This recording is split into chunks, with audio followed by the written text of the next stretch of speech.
Was 22। तब मैं college में थी, अपने फाइनल ईयर में थी। तब मुझे स्टेज 2 कैंसर डिटेक्ट हुआ था और आंखों में आंसू भी थे, बट मैं रोना नहीं चाहती थी उस टाइम। कहीं ना कहीं वो एक इमोशनल भी हुई थी मैं, but it has not vanished yet. ये अभी भी है। हर साल ये कैंसर मेरा रिलैप्स हुआ है और अभी तक मेरी टोटल 6 सर्जरी हो चुकी है। मेरे फ्रेंड्स ने मेरे लिए बहुत ज़्यादा किया है, बहुत बहुत बहुत किया है। मतलब इतना तो मेरे पेरेंट्स ने भी नहीं किया मेरे लिए। Hello everybody, my name is दीवा फारियाल and I come from Ranchi, Jharkhand, and I'm a practicing advocate, also a teacher, and I am fighting synovial sarcoma cancer, and it's a 4-stage cancer.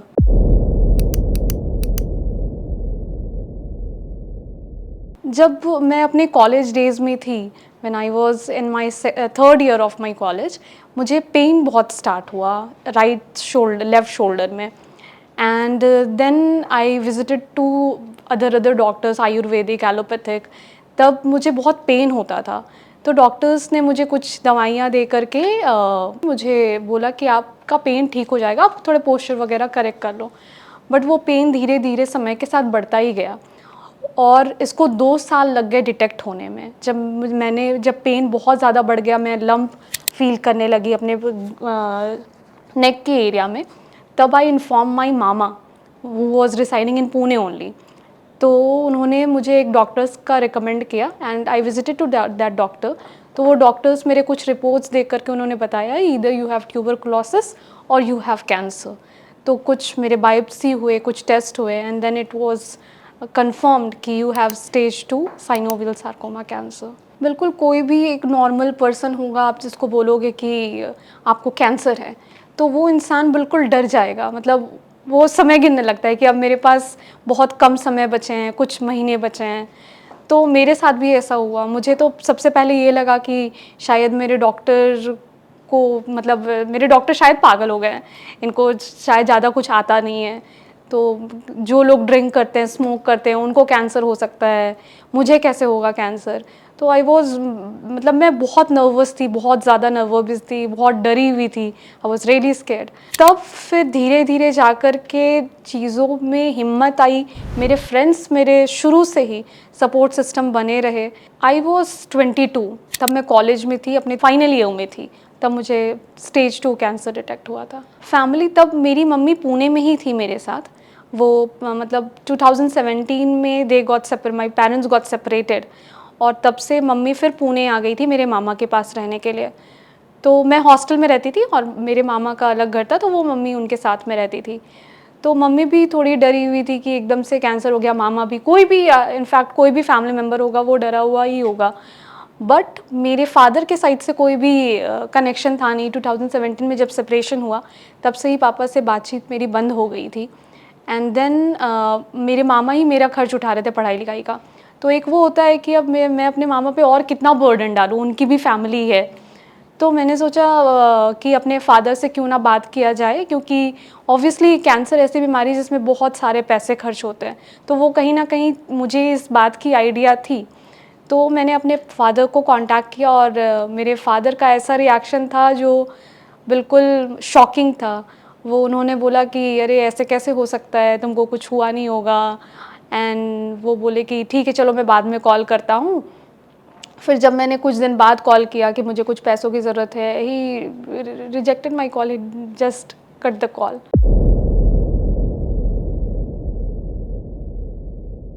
Family एक आपका support system है। Friends मतलब आज हैं कल, मतलब आपके साथ 24/7 नहीं रह सकते हैं। फैमिली आपकी बैकबोन होती है। मतलब इमोशनल हर चीज़ में आपकी फैमिली आपको ज़रूरत पड़ेगी ही पड़ेगी। तो तब मुझे कहीं ना कहीं, मतलब कहीं ना कहीं क्या, मुझे हर बार ऐसा लगता था, क्योंकि मम्मी के साइड से भी थोड़ा थोड़ा इमोशनल अटैचमेंट ख़त्म होते जा रहा था।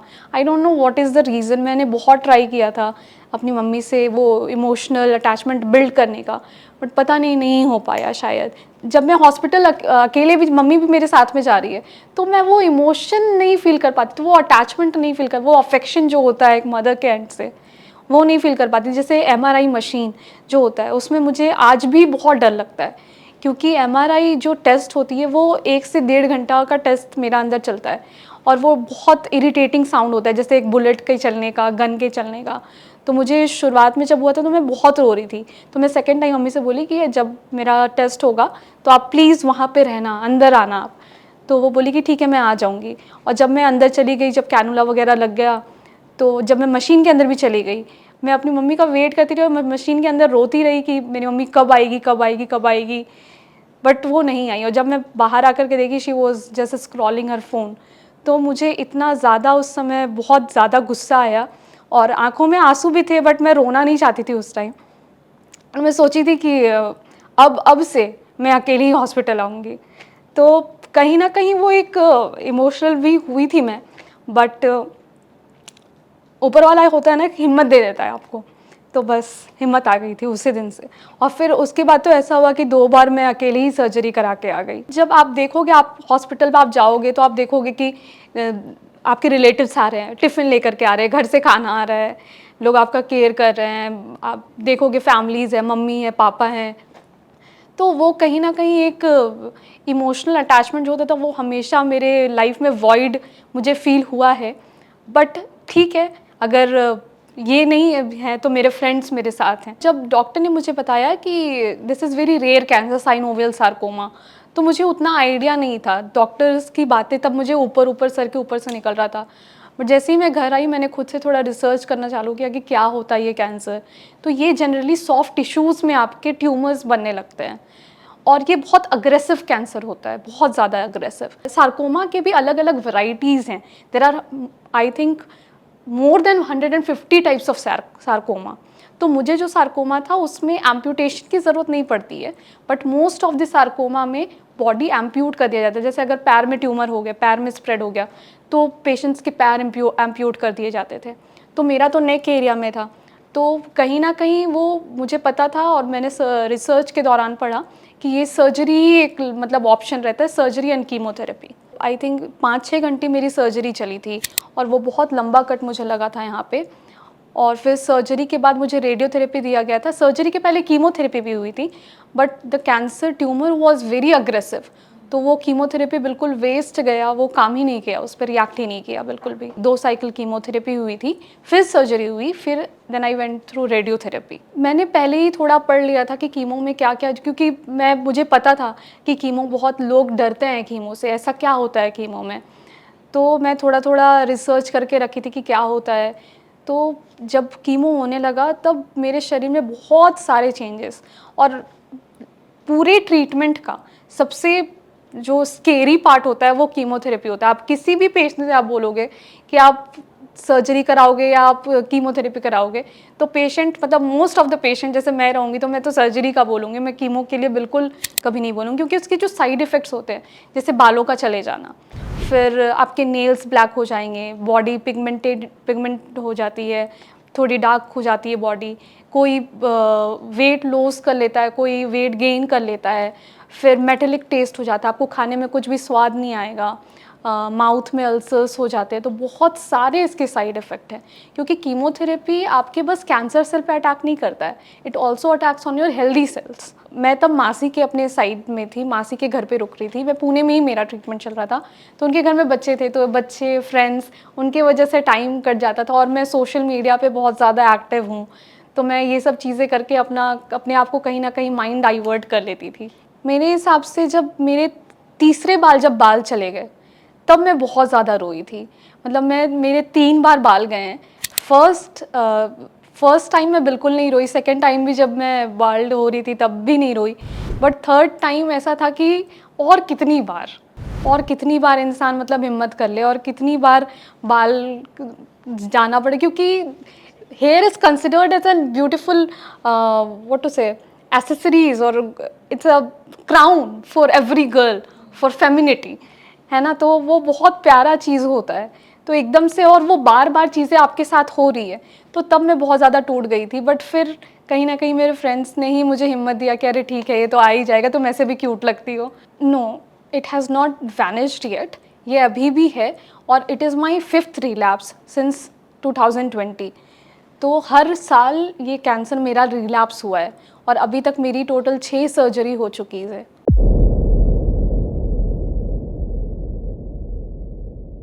4 टाइम्स तो नेक एरिया में हुआ है, एक लंग्स में हुआ, लंग्स के एरिया में, और एक स्पाइन में। तो last year I got paralyse due to cancer in 2024। It's called paraplegia, जहाँ पे आपका स्टमक के नीचे पूरा बॉडी पैरालाइज्ड हो गया था।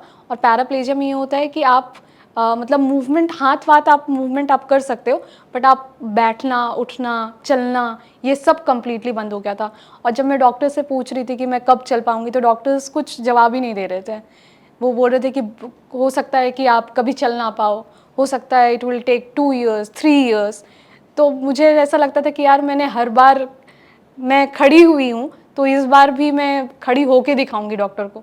और it took me around 3 to 4 months, और मैं खड़ी हो गई थी वॉकर के थ्रू। तो मैं अपने डॉक्टर के पास भी गई थी दिखाने के लिए कि देखिए मैं 3-4 महीने में खड़ी भी हो गई, अब मैं आपको बहुत जल्दी चल के दिखाऊंगी। My friends were there. जब मैं पैरालाइज्ड हुई थी तब वो एकदम से पैरालिसिस हुआ, एकदम रातों रात हो गया। तो मेरे फ्रेंड्स ने राजीव गांधी कैंसर इंस्टीट्यूट में मुझे एडमिट कराया, और फिर तब भी मुझे पता नहीं था कि मैं पैरालाइज्ड हो गई थी। मुझे ऐसा लग रहा था अब तो मैं चल लूँगी, मेरी सर्जरी वगैरह होगी तो मैं ठीक हो जाऊँगी। तब मैं 10-12 दिन बेड में ही थी। मेरे मम्मी को इन्फॉर्म किया गया मेरे फ्रेंड्स के through, but her reaction was totally normal, which I knew it कि वो नॉर्मली होगा। फिर मेरे फ्रेंड्स ही हर कुछ मैनेज कर रहे थे। वो बहुत ही वल्नरेबल सिचुएशन था, मतलब कैंसर था मेरे लाइफ में, आई नो, और बहुत सारी चीज़ें थी, फैमिली इश्यूज़, मेरा करियर भी एकदम स्टेक पे था, और कैंसर भी था, तो सारी चीज़ें चल रही थी। बट मैं हर बार लड़ कर के खड़ी हुई थी कैंसर से। इतना ज़्यादा वो डिप्रेसिंग मोमेंट नहीं रहा था मेरे लिए। बट अक्टूबर 2024 में जब मैं पैरालाइज्ड हुई, ये मेरे लिए बहुत ही मतलब वल्नरेबल सिचुएशन बन गया था, बहुत ज़्यादा। मैं बिल्कुल ही डिप्रेस्ड हो गई थी, क्योंकि एकदम से आप किसी और पे डिपेंडेंट हो जा रहे हो हर चीज़ के लिए। आपको उठना है तो आपको किसी और को बोलना पड़ेगा, आपको बैठना है तो किसी और को बोलना पड़ेगा।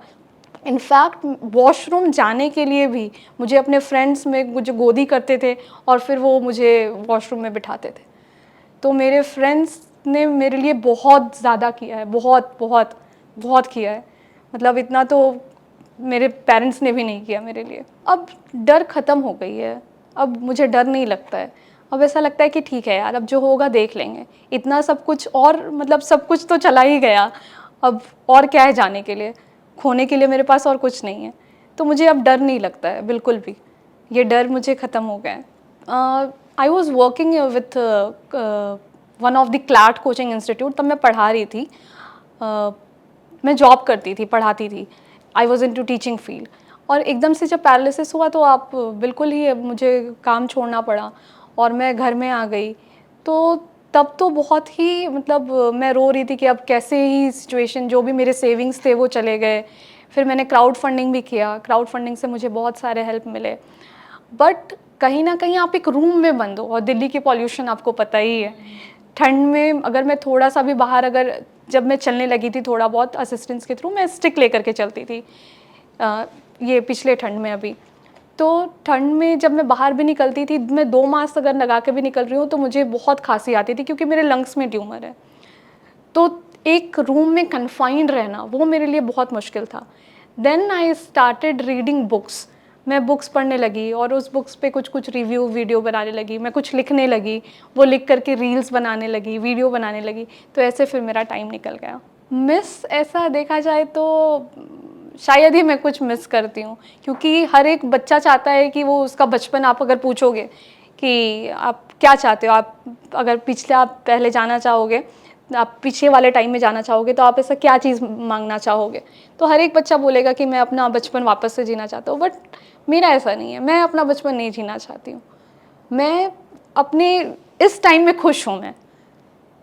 मैं अगर, हाँ, अगर कुछ चीज़ें चेंज हो जाती तो ऑब्वियसली मैं बचपन जीना चाहती मैं वापस। बट मैं अभी के टाइम में खुश हूँ। मुझे कैंसर ने बहुत कुछ दिया है, बहुत कुछ दिया है मुझे। अगर कैंसर नहीं होता तो शायद मुझे इतनी सारी चीज़ों की समझ नहीं होती, शायद मैं वो रिलेशन समझ नहीं पाती, शायद मैं ह्यूमैनिटी समझ नहीं पाती, शायद मुझे इतने अच्छे दोस्त नहीं मिलते। तो मैं बहुत ही थैंकफुल हूँ कैंसर को। मुझे बहुत प्यार मिला है, और मतलब कभी कभी होता था, शुरुआत में होता था, एक पेरेंट्स नहीं है तो वॉइड फील होता था, बट अब मुझे बिल्कुल वॉइड फील नहीं होता, क्योंकि मुझे लोग इतना प्यार करते हैं। मैं ऑनलाइन कुछ भी अगर वीडियो डालती हूँ, लोग इतना सपोर्ट करते हैं कि आपको वॉइडनेस फील ही नहीं होता है। वो लगता है कि यार कौन क्लैप नहीं कर रहा है उससे आपको फ़र्क नहीं पड़ रहा है, इतने लोग तारीफ़ कर रहे हैं वो मैटर करता है। अभी कीमोथेरेपी जब मेरा चल रहा था तो उससे पहले मैं एक डाइट फॉलो कर रही थी। मैं शुगर वगैरह बहुत रेयरली ले लेती थी। शुगर की जगह मैं ऑल्टरनेटिव यूज़ करती थी, हनी या जैगरी, और नॉनवेज मैंने छोड़ दिया था, और जंक फूड बहुत ही से 2-3 महीना में एक बार मैं खा लेती थी। बट अभी जब कीमोथेरेपी हुआ तो उससे टेस्ट बहुत चेंज हो जाता है, मेटेलिक टेस्ट हो जाता है, आपको किसी भी चीज़ का स्वाद नहीं आता है। तो मैं थोड़ा स्पाइसी फूड खाने लगी, थोड़ा बाहर का थोड़ा ज़्यादा भी हो गया। I again started non veg, और फिर अब जा कर के जब कीमोथेरेपी अब मेरी ख़त्म हो गई है, then I will again start my diet. मैं तो बहुत बड़ी फूडी हूँ, मुझे बिल्कुल बाहर का खाना बहुत पसंद है, बट मैं कोशिश करती हूँ कि अगर जो चीज़ें घर पे बन जाए, मेरे जो फ्लैटमेट्स हैं वो भी बहुत अच्छा कुक कर लेते हैं, तो वो घर पे बना देंगे कोई चीज़ें, और फिर कभी बहुत ज़्यादा क्रेविंग हुआ तो मैं खा लेती हूँ। जब मैं आपको बताई, जब मैं पहली बार जब मैं बॉल्ड हुई थी, तब मुझे थोड़ा-सा अजीब लगा था कि लोग क्या सोचेंगे, लोग क्या कहेंगे, क्योंकि एकदम से आपका बाल चला गया। तब फिर कहीं न कहीं मैं पता नहीं वो मेरे अंदर ऐसा क्या है, या ऊपर से कुछ कनेक्शन है ऊपर वाले से, वो मेरे को इतना कॉन्फिडेंस दे देते हैं, और जब 1-2 लोग तारीफ़ कर देते हैं तो मेरे अंदर थोड़ा कॉन्फिडेंस आ जाता है। जैसे जब मैं पहली बार ये बॉल्ड हुई, तो मेरी मासी का बेटा था, आई थिंक 3-4 साल का था, तो वो बोलता है कि आप बहुत क्यूट लग रहे हो। तो मुझे कहीं न कहीं अच्छा लगा। फिर जब थर्ड टाइम मुझे बाल होना पड़ा था, तब वो मेरे लिए बहुत ही इमोशनल मोमेंट था, तब मैं बहुत ज़्यादा रोई थी, बहुत ज़्यादा। मैं अपने आप को फाइटर ही कहती हूँ। मैंने ये कैंसर, और मैं जितने भी कैंसर पेशेंट से मिलती हूँ, जितने भी इवेंट्स में अटेंड करती हूँ, मैं उनमें बोलती हूँ कि you guys are not survivor, you guys are fighter. आपने फाइट किया है कैंसर, आपने सर्वाइव नहीं किया। ये कैंसर एक छोटी बीमारी नहीं है, और बहुत सारी चीज़ें होती है, बहुत इमोशनल चीज़ें होती है। जैसे मैंने बहुत सारे पेशेंट से मिली हूँ मैं, तो जैसे किसी पेशेंट की नई शादी हुई है, तो उसका हस्बैंड उसको अगर मान लीजिए कैंसर डिटेक्ट हुआ तो छोड़ दिया, या तो फिर कुछ चीज़ें क्रिएट होने लग गई उन लोगों के बीच में। तो फिर मैं उनको यही बोलती हूँ कि आपको बस कैंसर से नहीं लड़ना है, आपको जो भी और भी सोशल स्टिग्मा है ना, उनसे भी लड़ना है। तो you are not survivor, you are fighter. तो I consider myself as a fighter. मेरा जो कैंसर है वो बहुत रेयरेस्ट ऑफ रेयर है, ये मुझे बहुत पहले से पता है, जब डिटेक्ट हुआ था तब से। और तब से मैं हर एक डॉक्टर से सुनते हुए आई हूँ कि इसमें हम आपको गारंटी नहीं दे सकते, इनफैक्ट कोई भी डॉक्टर आपको गारंटी नहीं देगा। और ये बहुत ही अग्रेसिव कैंसर होता है, इसमें लाइफ जो आपका एक्सपेक्टेंसी होता है वो थोड़ा कम हो जाता है। तो मुझे कहीं ना कहीं ये चीज़ का आइडिया, डॉक्टर आपको क्लियरली नहीं बोलते हैं, क्योंकि वो भी जानते हैं कि पेशेंट्स बहुत ही, आप ऐसा इन्फॉर्म कर दो कि पेशेंट डर जाएगा। तो मुझे कहीं ना कहीं पता है कि ये बीमारी से मेरी लाइफ जो है उतनी नहीं हो पाएगी, बट फिर भी जब तक हैं ज़िंदा तब तक खुल के जिएंगे, अच्छे से जिएंगे, खुश होके जिएंगे। और मैं सबसे यही कहना चाहूँगी कि अगर लाइफ जब तक है तब तक प्रॉब्लम्स रहेंगी ही रहेंगी। अगर आप छोटे बच्चे हो, स्कूल का टेंशन रहेगा, कॉलेज का टेंशन रहेगा, वो टेंशन कहीं ना कहीं रहेगा ही रहेगा। आपके लाइफ में कुछ है नहीं है, वो टेंशन हमेशा बना रहेगा। तो अपने स्ट्रेस क्यों इतना स्ट्रेस लेना, जो होना है वो होगा। आप अपना बेस्ट करो, आप लड़ो, आपका काम है लड़ना, है ना। तो मैं यही बोलूँगी कि स्ट्रेस मत लो, खुश होकर के जियो, एक होप रखो, बस